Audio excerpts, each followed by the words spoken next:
Dalam membuat rancangan peraturan daerah Ranperda telah diatur Permendagri, yaitu harus didasari kajian akademik lalu naskah akademik. Naskah akademik ini yang belum dilakukan pemerintah. Demikian dikatakan oleh akademisi dari Universitas Udayana, Profesor Wayan Ramante.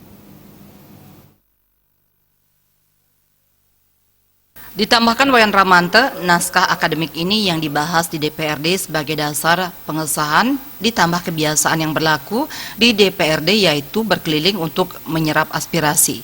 Kajian akademik dan survei secara independen dilakukan oleh lembaga independen melibatkan industri. Pemerintah seharusnya tidak boleh melanggar peraturan tersebut, sehingga loka yang tidak sejalan dengan rencana perubahan kepanjangan LPD, yaitu Labde Pacingkreman Desa. Itu kalau mengajukan rancangan peraturan daerah itu harus didasari oleh kajian akademik dan naskah akademik. Saya rasa ini yang belum dilakukan oleh pemerintah, ya. Di mana di dalam kajian akademik itu seharusnya diidentifikasi oleh pihak independen permasalahan apa yang terjadi di LPD. Apakah permasalahan memang terletak pada peraturannya, apakah permasalahan terletak pada kelembagaannya, atau permasalahan terletak pada LPD itu sendiri, apakah masalah internal misalnya sumber daya manusia, keuangan, dan lain-lain.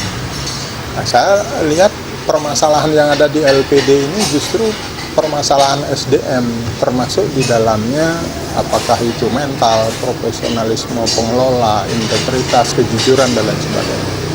Yang kalau kemudian masalahnya itu berarti jawabannya adalah bukan merubah perdanya, bukan kemudian misalnya membentuk lembaga baru yang kemudian diberikan otoritas.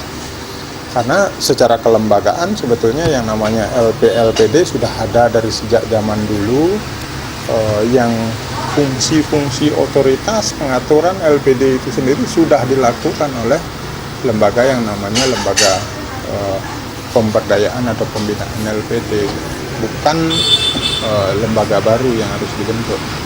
Pihaknya khawatir jika loka jadi terbentuk, maka nasibnya akan sama seperti lembaga yang pernah ada sebelumnya, seperti Dewan LPD yang tidak berjalan. Joka Andika, Bali TV.